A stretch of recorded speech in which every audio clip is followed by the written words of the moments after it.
दोस्तों आज हम बुरहानपुर के इतिहास के बारे में जानेंगे और ये भी जानेंगे कि क्यों लोग छावा फिल्म देखने के बाद औरंगजेब की तिजोरी कहे जाने वाले बुरहानपुर में खुदाई कर सोने के सिक्के तलाश रहे हैं। तो आइए जानते हैं बुरहानपुर के इतिहास के बारे में और इसका क्या है मुगलों से कनेक्शन। तो दोस्तों बुरहानपुर की स्थापना 1399 में खान देश के फारूकी वंश के पहले स्वतंत्र राजकुमार नासिर खान ने की थी, जिसे कि 1601 में मुगल सम्राट अकबर ने अपने अधीन कर लिया था। तो दोस्तों बुरहानपुर मुगल काल में एक समृद्ध शहर था। यहाँ मुगलों का सिक्का बनाने का कारखाना हुआ करता था, जिस वजह से कई बार लोग अपने खजानों को जमीन में दबाकर रख दिया करते थे।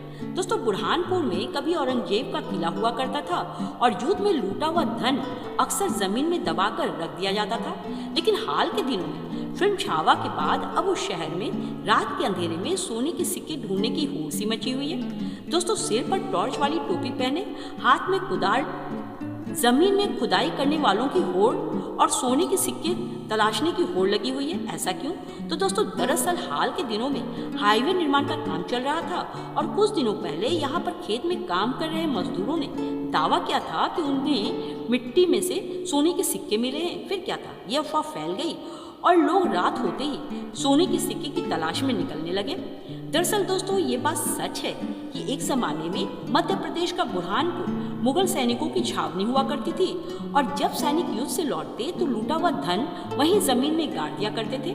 और ऐसा भी दावा किया जा रहा है कि पहले भी यहाँ मिट्टी में लोगों को सोने के सिक्के मिल चुके हैं। लेकिन दोस्तों छावा फिल्म के बाद एक बार फिर से लोग सोने के सिक्के की तलाश में निकल गए हैं, जिसकी तस्वीर सोशल मीडिया पर खूब वायरल हो रही है। तो दोस्तों छावा फिल्म में बुरहानपुर को सोने की खदान बताया गया है। फिल्म में दिखाया गया है कि औरंगजेब के बुरहानगढ़ किले में खजाने का भंडार था और युद्ध में लूटा हुआ सोना, चांदी, हीरा जवाहरात वह वहीं रखता था। और संभाजी महाराज जब अपनी पूरी सेना के साथ बुरहानपुर किले पर आक्रमण करता है और बहादुर खान की सेना को परास्त करके वहां से सारा खजाना वो अपने साथ लेकर आ जाता है। इसलिए माना जा रहा है कि इसी फिल्म से प्रेरित होकर लोग अब बुरहानपुर में दबे सोने की तलाश कर रहे हैं। छोटी जानकारी अच्छी लगी हो तो लाइक से सब्सक्राइब कर लेना।